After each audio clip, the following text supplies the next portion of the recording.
Olá pessoal, no vídeo de hoje nós vamos falar sobre, ainda dentro da problemática das fontes de direito tributário, nós vamos falar sobre a Lei Complementar e o Código Tributário Nacional.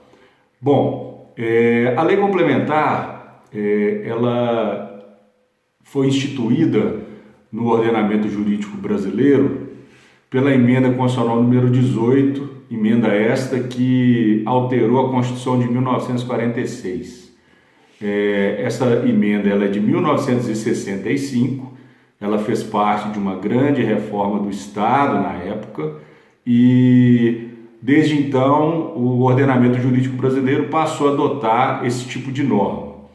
A Constituição de 1988 ela estabelece um papel importante da lei complementar relativamente à matéria tributária.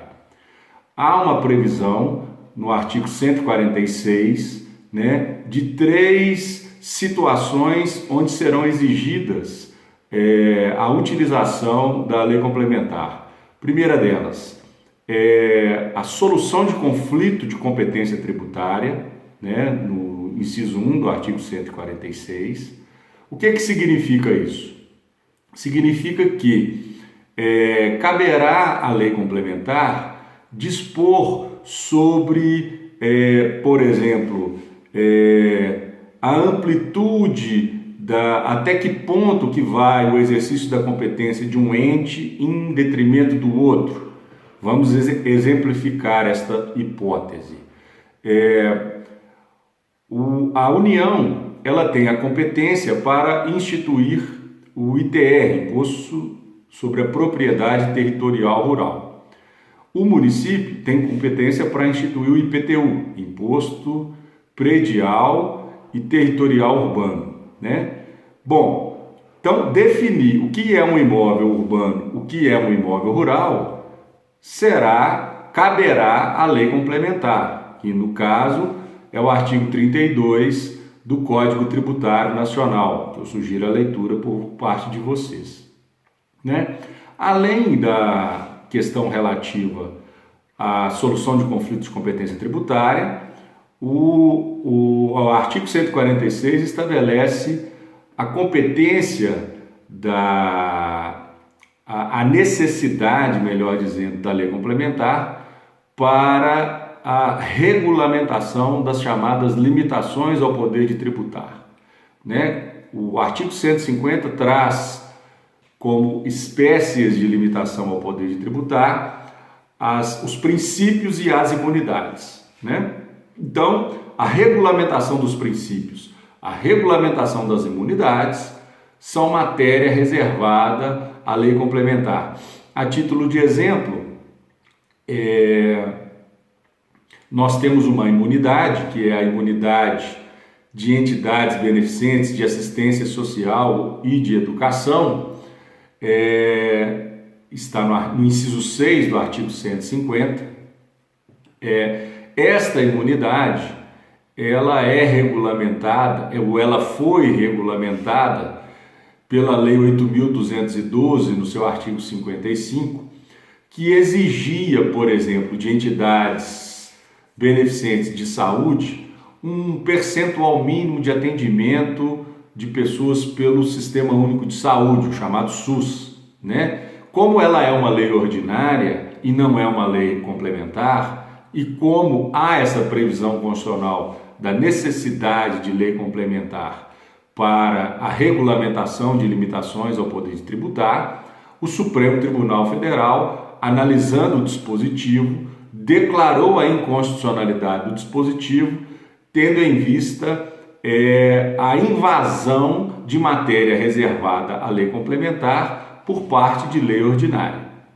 Bom, a terceira matéria reservada à lei complementar são as chamadas normas gerais de direito tributário, estão no artigo 146, inciso 3, e as suas alíneas, Matérias como a definição de tributo, a definição de espécies tributárias, fato gerador, base de cálculo, matéria relativa à prescrição e decadência, tudo isso matéria reservada à lei complementar, chamando a atenção de que os institutos descritos no inciso 3 do artigo 146, eles são meramente exemplificativos, então ainda é possível a previsão, a definição de outras matérias, como matérias relativas a normas gerais de direito tributário. Aqui, além disso, uma última observação, nós temos 4 tributos que a Constituição exige lei complementar para a sua instituição. Via de regra, os tributos são instituídos por lei ordinária, conforme veremos mais à frente, né? Mas existem 4 tributos que a Constituição determina a exigência de lei complementar. Quais são eles? O Imposto sobre Grandes Fortunas, né? Artigo 153, inciso 7 da Constituição, de competência da União. O empréstimo compulsório, no artigo 148. Os impostos residuais, artigo 154, inciso 1.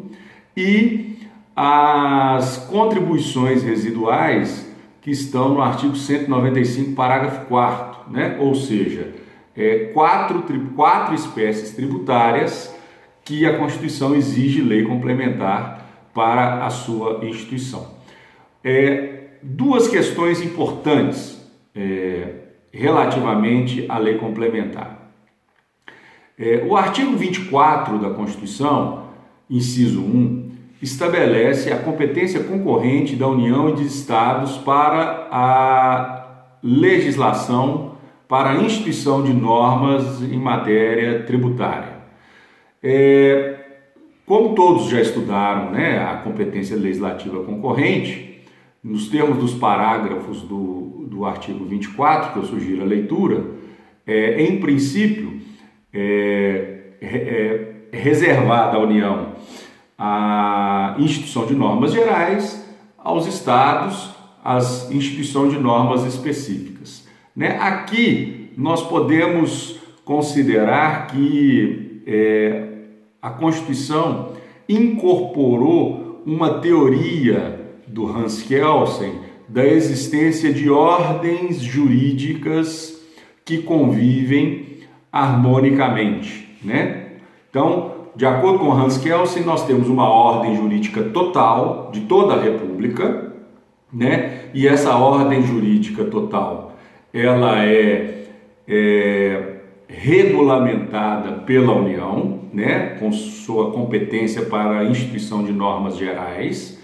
E as normas gerais da União aqui nós temos a exigência de lei complementar em matéria tributária, né? E temos também ordens jurídicas específicas, né? A União acumula a competência para instituir normas para regular a ordem geral, a ordem jurídica total, mas também tem a competência para instituir suas normas específicas, regulamentando a sua ordem jurídica parcial, né?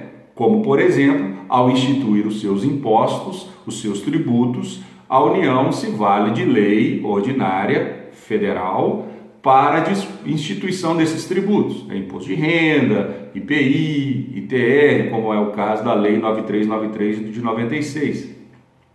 Os estados, eles também instituirão sua ordem parcial por meio de lei ordinária estadual, e os municípios também instituirão sua ordem ordinária, a sua ordem jurídica parcial, por meio de leis ordinárias municipais. Lembrando que a ordem total, para a gente fixar, ela é regulada pela União por lei complementar, né? E as matérias, né, definidas como normas gerais de direito tributário estão aí dentro dessa ordem total.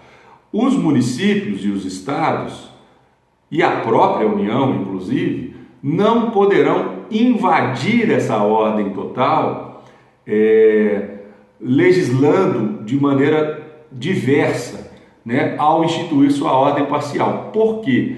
E isso não significa que haja uma hierarquia entre lei complementar e lei ordinária. Na realidade, O que há são reservas normativas específicas por parte da Constituição.